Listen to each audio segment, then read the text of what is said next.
Okay, let's go back and look at our second sentence structure lesson, picking up where we left off before. Okay, so we're still hitting the same standards, conventions of standard English, and we're going to strengthen and develop our writing. Quick reminder, our acronyms right here. Students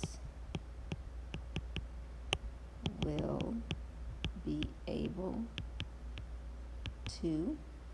So students will be able to identify essential and non-essential elements of a sentence that ties to our standards from the state of Tennessee in order to,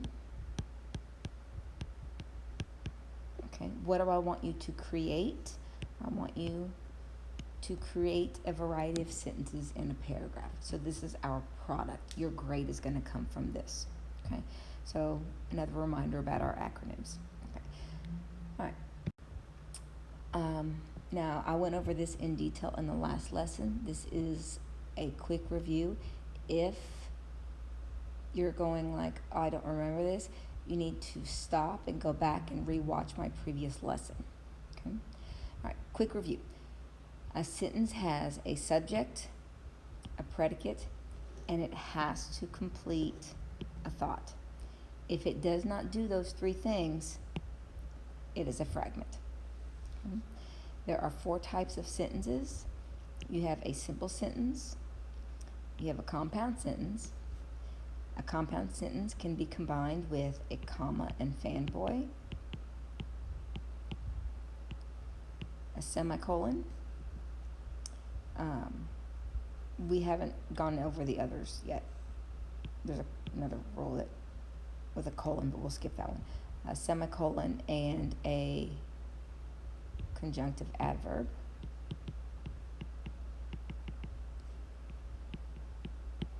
And then it can also be a period and then a capital letter.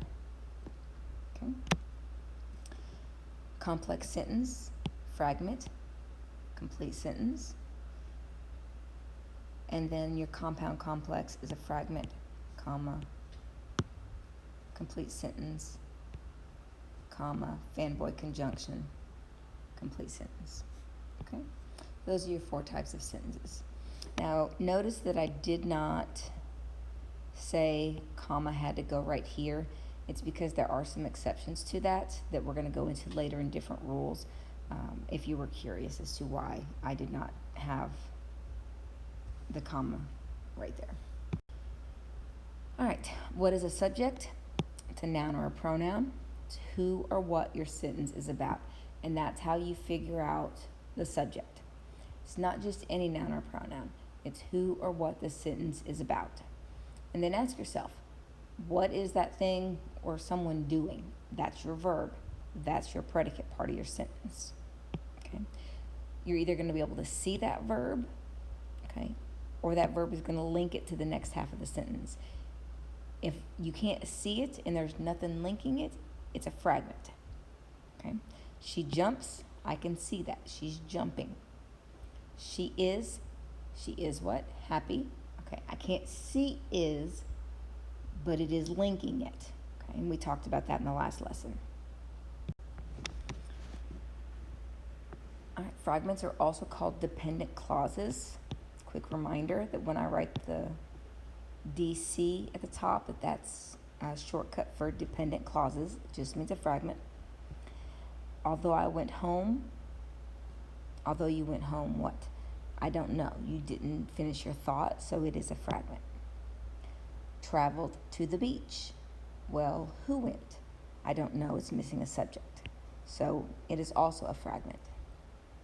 Aiden and Riley, my twins. Well, what did they do?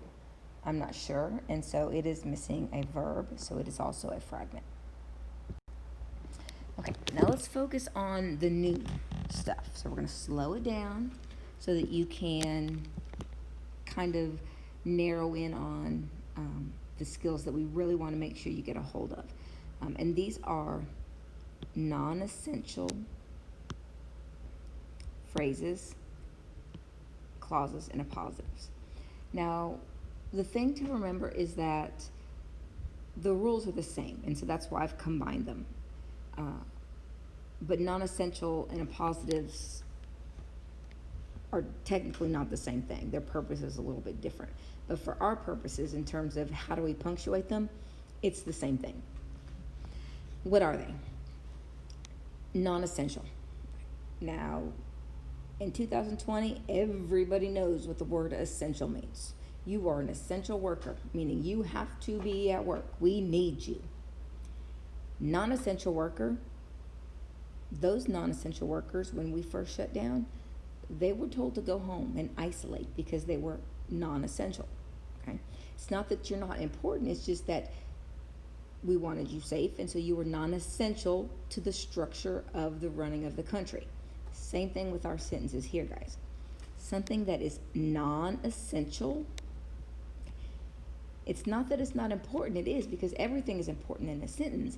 It's that it is not essential to the structure or core understanding of that sentence, and you can take it out and everything will still function perfectly. Okay?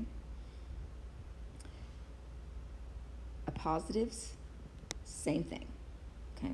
You can take out that information and that sentence will still function perfectly. Okay? Let's look at our definitions here. A non-essential clause is simply a clause that can be removed from a sentence without affecting its essential meaning. Okay? So when you look at this sentence and you ask yourself, can I take this out and still perfectly understand what the author is trying to say? Well, yes, I can understand exactly what he's saying without that information. Then you don't need it. It's non-essential. You may have been taught this little trick in the past. Take your pen or your pencil and go through and lightly cross out the information. If it can be crossed out and the sentence still makes sense, and the information between the commas crossed out, then it is non-essential. Everyone voted Carrie, who is the most popular girl in our class, prom queen. Okay. I think I left a word out in this little arrow, so I'm going to explain that. Everyone voted Carrie,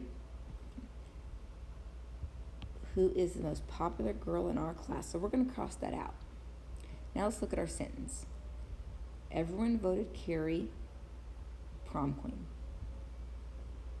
Okay, does that sentence make sense to everybody? I know, okay, Carrie is still our subject. The sentence is about Carrie, it's actually everyone. What did they do? They voted her, they voted her prom queen.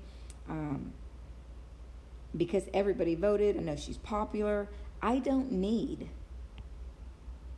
that she's the most popular girl in our class because everybody voted for her. So we can cross this out. Still makes sense. This is an example of non-essential. We don't need it. Okay? Yeah, it's kind of nice to know that she's a popular girl, but in terms of understanding the core structure of the sentence, it is not needed. The decrepit street sign, okay, I'm going to cross this out, which had stood in our town since 1799, finally fell down. So I've crossed it out, just like my little typoed arrow there said to do. Now I'm going to read it again. The decrepit street sign finally fell down. Does that make 100% sense? Well, yes, it does. The street sign fell down. Decrepit, that means old. Okay, so, well, okay, it's old. That's probably why it fell down. Do I need to know that it has been there since 1799? That's good information to have. I like knowing that it's been there so long. But that a sign is decrepit. It's old. I don't need this. Okay, so this is non-essential. Okay. When you punctuate a sentence, you always, always, always, always have to surround them by 2 commas. You always have to have non-essential elements surrounded by 2 commas. London, which is a very old city, had some extremely modern parts. Okay. London, which is a very old city.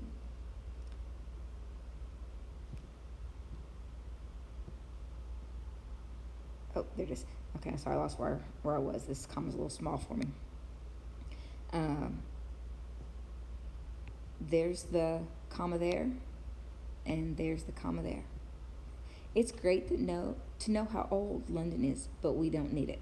So you have to surround that non-essential element. London is a very old city. It does, however, have some very modern parts. This just interrupts the sentence. Okay? We don't need it to understand what's going on. Okay?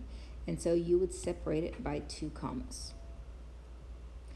Names and titles, and this is kind of just a side note, names and titles with commas around them should be treated like any other non-essential clause. Cross it out and see whether it makes sense or not. The dog, a Yorkshire Terrier, barked at all the neighbors. Okay.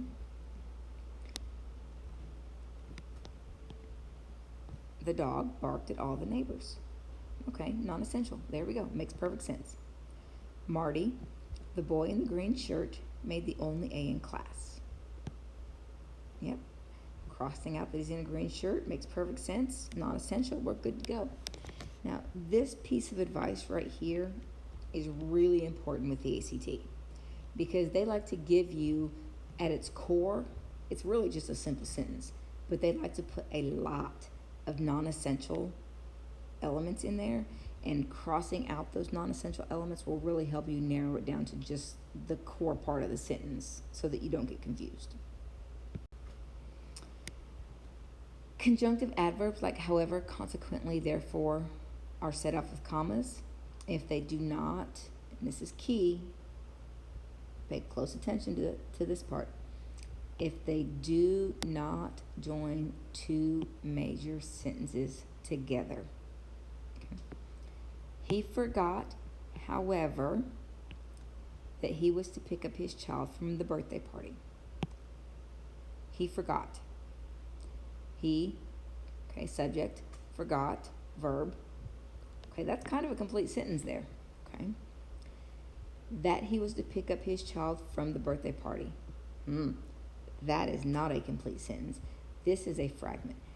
Therefore, the word however is interrupting one complete sentence, and so you set it off by commas.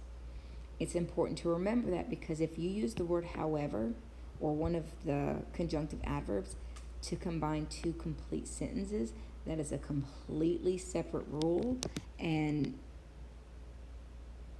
done totally differently. You don't want to mess that up. So it's only when you do, it's interrupting a sentence, okay? When you're interrupting a sentence. So your assignment, you're going to use the same fairy tale we've been studying, okay, Mr. Fox. If Mr. Fox had not died, describe in detail what his punishment should be and why. Okay, this is where you get to be creative with your writing. Just imagine today, Lady Mary accused him, he was arrested, he went to jail, he's on trial, and the jury found him guilty. The judge looks over and he tells the jury, you can choose whatever punishment you want to give him. And that's what you're going to write your paragraph on. What punishment do you think Mr. Fox should get for all the things that he did in the fairy tale? Your requirements, your grade are going to come from, you can have no more than 1 simple sentence, okay? You have to have a compound sentence using fanboy, which is our previous lesson.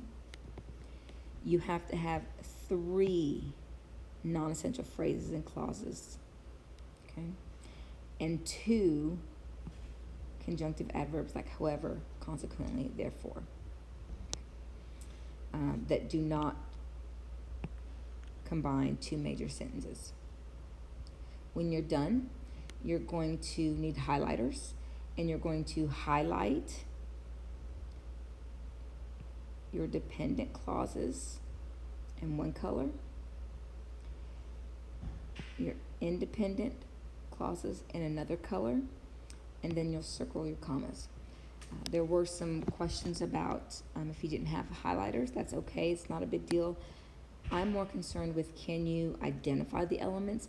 How you identify them is not as important to me. So you could do a box. That's weird, but okay. You could do a box around one and a circle around the other. If you're typing the assignment, you could use different color highlighting tools in Microsoft Word. As long as they are identified, I'm not so picky on how they're identified, okay? But we need to make sure that you are identifying them, because that's where you're telling your brain, okay, look, let's learn this skill and focus on it so that you start writing better sentences, okay?